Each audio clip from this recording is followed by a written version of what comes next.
All right, we're going to be talking about smart retirement. I'm nowhere close to retiring, kind of. I'm 36. So, as far as the United States says, I'm nowhere close to retiring.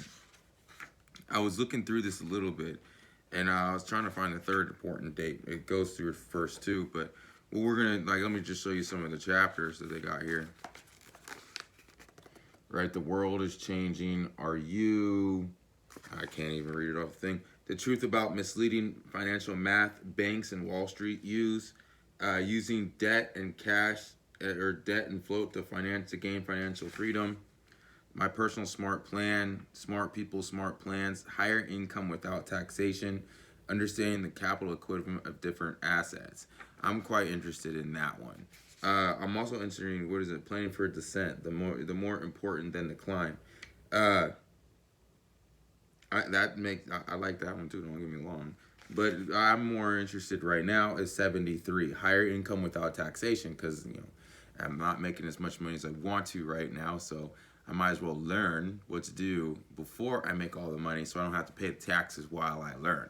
Right? Uh, bu- bu- bu- bu- bu- bu- bu- Let's first kind of see if we can scan through. What page was that again? 73. See if we can scan through this. The crucial dates. Oh, well, they're already past this dates that change the face of future in American retirement system forever. Uh, they're already past there. However, the population is aging. The number of workers per Social Security retiree is falling. Okay.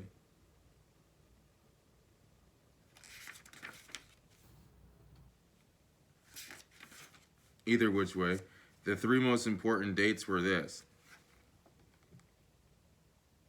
2008 to 11 and 16 for the Social Security. So basically, I mean, I didn't read it, but it was kind of more or less saying that in 2008 is when the first baby boomers could accept it. In 2011, they turned 65. By 2016, they basically were age 70, and that's full benefits. So, like all baby boomers, unless you're rich, are almost looking for debt, right? So, I don't want to talk about all that. Just think about that's a lot of people that are now dependent on the government. Let's go to 73 so we, as a younger generation, can pay for our own retirement. 73.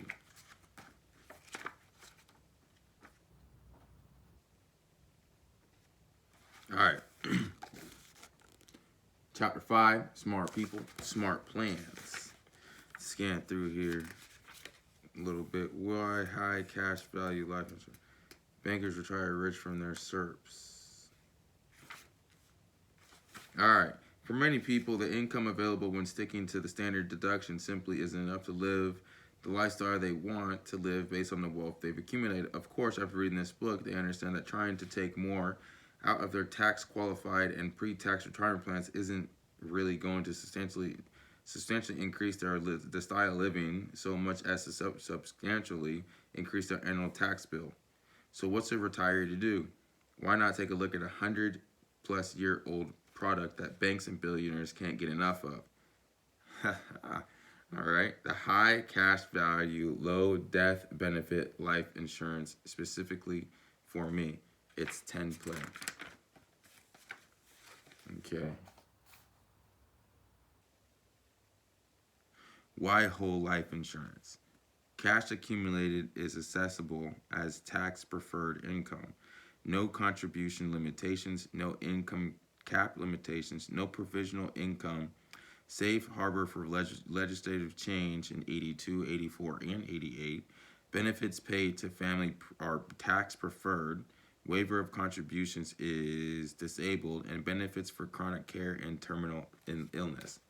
All right, let's dive into what he's talking about here just a little bit. A 10-pay life insurance policy is called a limited pay life insurance policy. Okay? It offers a lifetime of policy benefits after a set term of premium deposits. In this case, 10 years. Depending on the type of coverage you choose, the policy can simply stay in force after 10 full premium payments are made on a guaranteed and paid up basis. While the payments are stretched out over a certain term, this is not a lifetime policy. It's a high cash value, low death benefit policy offering a lifetime of benefits.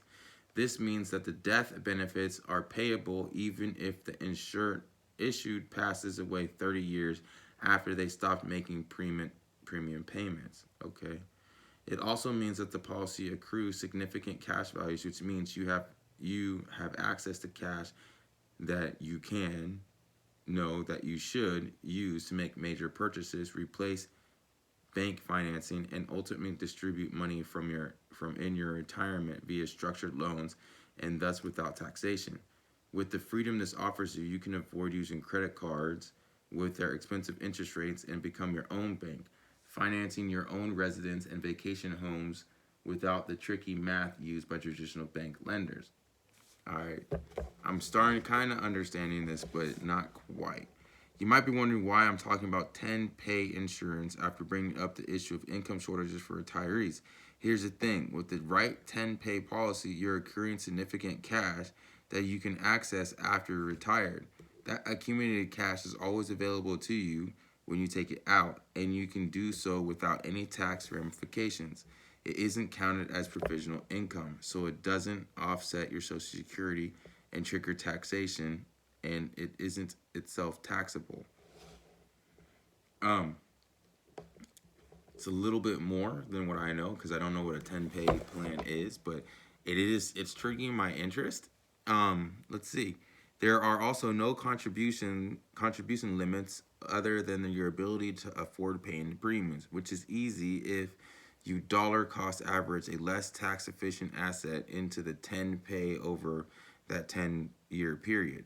There are no income limitations, no required minimum distributions, and no conversions required. Ultimately, what I'm saying is that with a 10 pay life insurance policy, you never have to worry about the income you're taking out because it's not going to trigger a tax if you keep the contract in force. There is simply no 1099 or other tax reporting.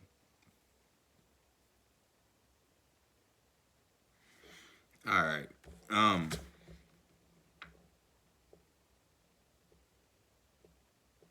let's kind of. I'm gonna look more into it, but he has nice little figures and pictures. So let me see if as of 2000, JP Morgan has had 10 million. Bank of America, who owns Merrill Lynch, had 20 billion. PNC had 7 billion. These are huge amounts of money that have high cash value insurance-based products. Let's take a look at an individual. Okay, let's take a look at an individual example. Bank of America's CEO Ken Lewis is guaranteed to get $3 million a year as an annual retirement benefit beginning at age 60. How do you think Bank of America plans on fulfilling the promise of those benefits? Where they're going to use what Bank of America refers to in their annual statement as a SERP. That stands for Supplemental Executive Retirement Plan. The SERP is not the company 401k or defined benefit pension plan. It's a special plan for their most senior executives.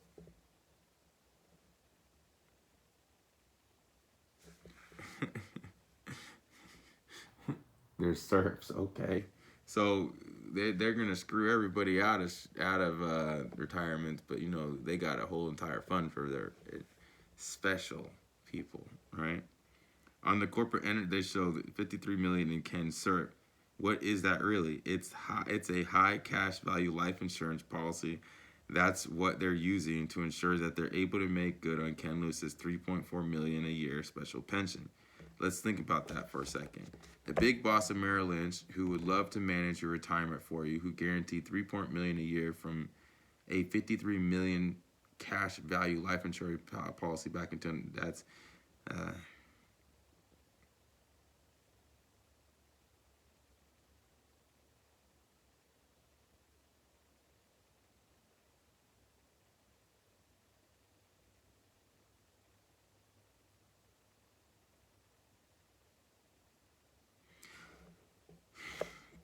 yeah, I'm gonna have to explain this a little bit more.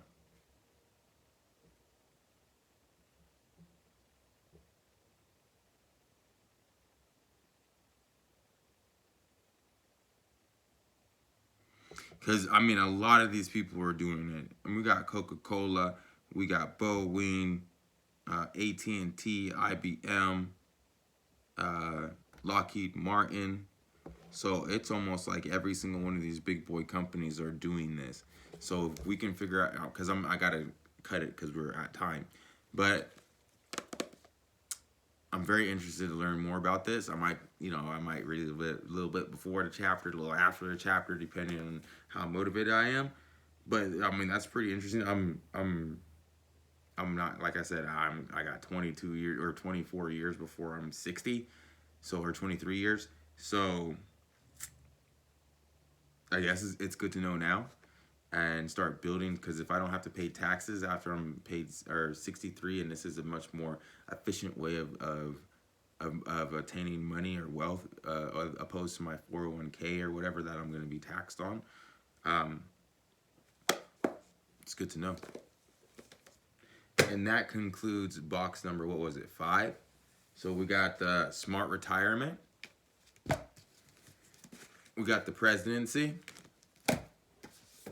Storm in a teacup. Mr. Benjamin Franklin. Padu and the Tudors. And Among Heroes. So yeah, that is box number 5. Don't forget, somewhere around, if you look hard enough, you will find that you can buy your own boxes and you can create your own library and, you know, do what I'm doing and look through each book. But no, I mean, seriously, you don't have to do exactly what I'm doing because this is a massive project. But just being able to have your own library, it's very interesting, and that's part of the reason I'm doing it, is just to show everybody that a random box of books is actually quite interesting, and you never know what you're going to get. Kind of like Forrest Gump. Life is like a box of chocolates.